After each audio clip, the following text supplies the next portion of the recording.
کہ رسول کریم صلی اللہ تعالی علیہ وسلم کی مبارک آئلی زندگی کے بارے میں ہمیں بتائیے کہ حضور سید عالم صلی اللہ تعالی علیہ وسلم کیسی اپنی خوبصورت زندگی گزارا کرتے تھے۔ بسم اللہ الرحمن الرحیم، الصلاۃ والسلام علیک یا سیدی یا رسول اللہ وعلی آلک وصحبک یا حبیب اللہ۔ میں تو سب سے پہلے آپ کو مشکور ہوں اور آپ کی جملہ ٹیم کا،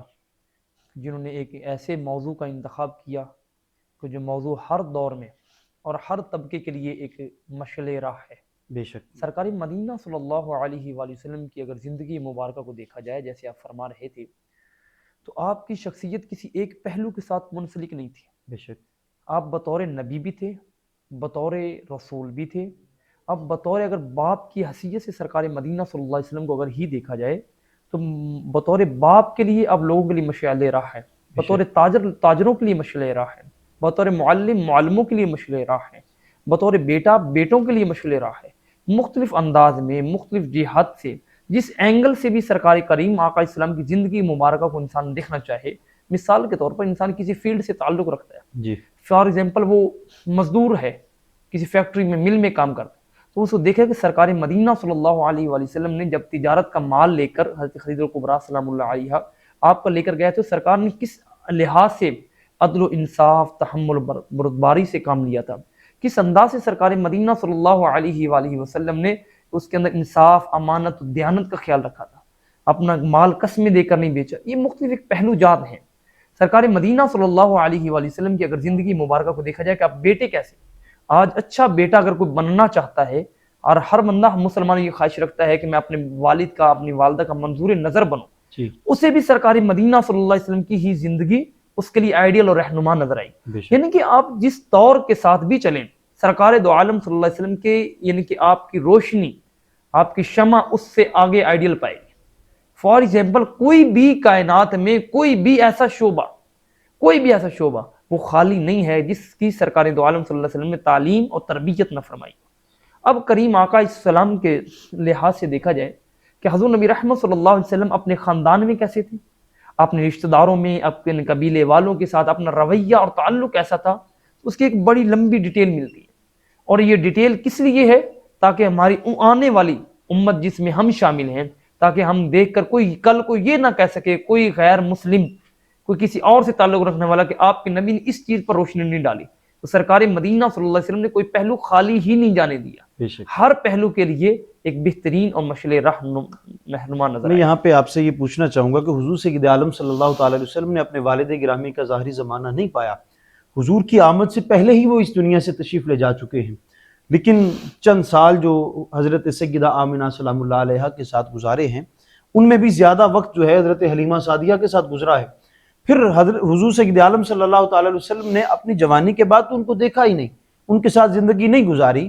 لیکن محبت بھرے ہمیں لمحات نظر آتے ہیں۔ لیکن ہم دیکھتے ہیں کہ حضور سید عالم صلی اللہ تعالی علیہ وسلم نے بحیثیت ماں اگر کسی کو دیکھا ہے تو وہ حضرت علی المرتضیٰ شیر خدا رضی اللہ تعالیٰ عنہ کی والدہ محترمہ حضرت سیدہ فاطمہ بنت اسد رضی اللہ تعالیٰ عنہا ہیں، یا اسی طرح دیکھا جائے حضرت حلیمہ سعدیہ سلام اللہ علیہا تشریف لایا کرتی تھی، تو کیسے حضور ان کے ساتھ اپنا سلوک کیا کرتے تھے، کیونکہ ہمیں تو حکم دیا ہے کہ الجنت تحت اقدام الامہات، کہ تمہاری تو جنت ہی ماں کے قدموں کے نیچے ہے، تم ان کا احترام کرو، ان کا ادب کرو۔ اب یہاں پہ ہمیں دیکھنا ہے کہ حضور نے بحیثیت ماں حضرت فاطمہ بنت اسد کے ساتھ کیسے زندگی گزاری، حضرت حلیمہ کے ساتھ کیسے زندگی گزارتے نظر آتے ہیں۔ اس میں سے جتنے آپ جو پہلو آپ ارشاد فرما رہے ہیں، ان میں سے آپ کو بطور آپ بیٹا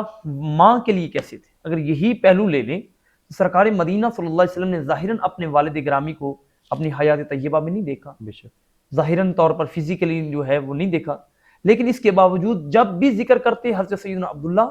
اپنے والد گرامی کا ذکر کرتے، اس وقت ایک بڑے احسن اور انداز میں، ایک عاجزانہ انداز میں اور بہت اچھے انداز میں۔ ہمارے ہاں عموماً یہ ہوتا ہے کہ باپ چلا جائے تو بیٹا یہی سوچتا ہے کہ میرے والد نے ہمارے لیے کیا کیا، اس نے ہمارے لیے، یعنی کہ وہ ہو سکتا ہمارے لیے گھر ہی بنا جاتا یا کوئی ہمارے لیے اور بینک بیلنس بنا جاتا۔ تو سرکار مدینہ صلی اللہ علیہ وآلہ وسلم جب بھی ذکر فرماتے اپنے والد گرامی کا تو بڑے اچھے انداز میں فرماتے، اور سرکار مدینہ صلی اللہ علیہ وسلم کی ایک حدیث مبارکہ یاد آ رہی ہے کہ کریم آقا اسلام نے ارشاد فرمایا اپنے والدین کے ساتھ حسن سلوک کا ایک یہ بھی طریقہ ہے کہ اس کے جو دوست ہیں ان کے ساتھ آپ تعلق بنا کے رکھیں، جی، اب ان کے جو بیٹھنے والے، ان کی بیٹھک ہے، اس کے جو ہم مجلس لوگ ہیں ان کے ساتھ تعلق بنا کر رکھیں۔ حضرت سیدنا عبداللہ سلام اللہ علیہ جب اس دنیا سے آپ تشریف لے کر چلے گئے، اس کے بعد آپ کے جو دوست احباب تھے، آپ کے تعلق احباب والے تھے، سرکار مدینہ صلی اللہ علیہ وسلم ان کا بھی ایسے ادب فرمایا کرتے تھے جیسے اپنے سگے باپ کا ادب ہوتا، اللہ اکبر، اس قدر۔ اور پھر والدہ کرامی حضرت سیدنا فاطمہ بنت اسد سلام اللہ علیہ ظاہراً آپ کی حقیقی ماں نہیں تھی، مگر حضرت آمنہ سلام اللہ علیہ کے بعد سرکار مدینہ صلی اللہ علیہ وسلم فرماتے ہیں کہ جب بھی مجھے اپنی ماں کی یاد آتی تو میں فاطمہ بنت اسد کے پاس چلا جایا کرتا۔ اللہ اکبر، فرماتے ہیں کہ فاطمہ بنت اسد اپنے بچوں سے زیادہ میرا خیال رکھتا تھا۔ اللہ اکبر، اللہ اکبر۔ اب ہمارے ہاں اگر والدہ چلی جائے تو بچے کو کوئی اچھی نگاہ سے نہیں دیکھتا، یہ یتیم ہے، یہ لاوارث ہے، اس کا کوئی باپ نہیں ہے، اس کی ماں نہیں ہے۔ اور خاص طور پہ ساتھ اپنی اولاد سگی اولاد موجود ہو تو پھر امتیازی سلوک کیا جاتا ہے، لیکن اس گھرانے میں اگر دیکھا جائے تو رسول کریم صلی اللہ تعالی علیہ وسلم کو وہ پروٹوکول دیا جاتا ہے جو حضرت علی کو بھی نہیں دیا جاتا۔ یہ نظر آتا ہے کہ وہ گھرانہ کتنا خوبصورت گھرانہ تھا، اور حضور سید عالم صلی اللہ علیہ وسلم جس گھرانے میں تشریف لے کر آئے ہوں، جس گھرانے میں موجود ہوں، وہ تو وراء الورا ہوتا ہے۔ تو یہاں پہ ہمیں ایک بات یہ بھی نظر آتی ہے کہ جب حضرت سیدہ فاطمہ بنت اسد رضی اللہ تعالیٰ عنہ ان کا وصال ہوا، حضور سید عالم صلی اللہ علیہ وسلم نے ماں کی طرح ان کے ساتھ سلوک فرمایا، اور قبر میں خود جی آپ لیٹ گئے، جی قبر میں لیٹ گئے، اور بعض صحابہ کرام، کئی ایسے صحابہ کرام ان کے چشمان مبارک سے آنسو کی لڑی جاری ہو گئی، عرض کرنے لگے حضور کاش ہماری ماں ہوتی، اس کو یہ مقام مل جاتا۔ اللہ اچھا، یہاں پر آپ جو جس پہلو کی طرف آپ روشنی فرما رہے تھے، وہ اپنی اولاد ہونے کے باوجود دوسری کسی اولاد سے یہ پیار کرنا جس کے ماں باپ نہیں، یہ بہت مشکل و کٹھن مرحلہ ہے، اپنی اولاد کو پیچھے چھوڑ کر ان کو آگے کر رہا۔ اس کے اندر دو پہلو ہیں۔ اس کے اندر پہلا پہلو یہ ہے کہ سرکار مدینہ صلی اللہ علیہ وسلم نے اس قدر ادب و تعظیم کی تھی حضرت فاطمہ بنت اسد کی کہ ان کے منظور نظر بن گئے۔ اللہ کسی کی محبت تب ہی لی جا سکتی ہے کہ جب انسان اس کا ادب اتنا کرتا ہو، اس کی توقیر کتنی کرتا ہو، عزت اتنی کرتا ہو۔ تو سرکار مدینہ صلی اللہ علیہ وسلم نے کتنی عزت کی ہوگی کہ مولا علی المرتضیٰ شیر خدا جیسا بیٹا فاطمہ بنت اسد کا آپ اپنے بیٹے کو پیچھے چھوڑ کر سرکار مدینہ صلی اللہ علیہ وسلم کو قریب بلاتے۔ اللہ اور پھر حضرت فاطمہ بنت اسد سلام اللہ علیہ کی اگر زندگی کے بارے میں دیکھا جائے تو صحابہ کرام جب سرکار دو عالم صلی اللہ علیہ وسلم اعلان نبوت فرما چکے تو صحابہ کرام مختلف انداز میں سرکار مدینہ صلی اللہ علیہ وآلہ وسلم کا تذکرہ فرما رہے تھے کہ سرکار کو یہ نعمتیں ملی، یہ معجزات ملے، سرکار کا چہرہ دیکھتے ہیں تو ہماری بھوک اور پیاس ختم ہو جاتی ہے، کریم آقا علیہ السلام کی باتیں سنتے ہیں تو ہمارے سینے سیراب ہو جاتے ہیں، ہم اپنی پریشانیاں ٹینشنیں اس وقت بول جاتے ہیں جب واللیل کی زلفیں دیکھ لیتے ہیں، ہم اپنے سارے دنیا کے معاملات کے پیچھے چھوڑ کے اس وجہ سے آ جاتے ہیں کہ سرکار کا چہرہ جب دیکھ لیتے ہیں ہماری تمام پریشانیاں مشکلات دور ہو جاتی ہیں۔ یہ تذکرے کر رہے تھے۔ اب حضرت فاطمہ بنت اسد نے آگے یہاں ارشاد فرمایا، فرمانے لگی میرے بیٹو تم کیا جانتے ہو یہ محمد مصطفیٰ صلی اللہ علیہ وسلم کون ہیں؟ میں بتاتی ہوں یہ کون ہے۔ فرماتے ہیں محمد مصطفیٰ صلی اللہ علیہ وسلم جب میرے گھر میں آتے تھے،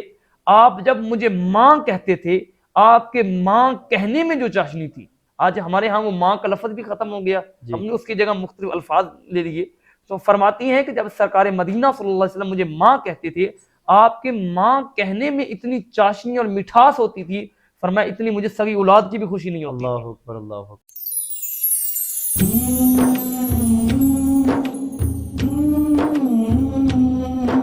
صلی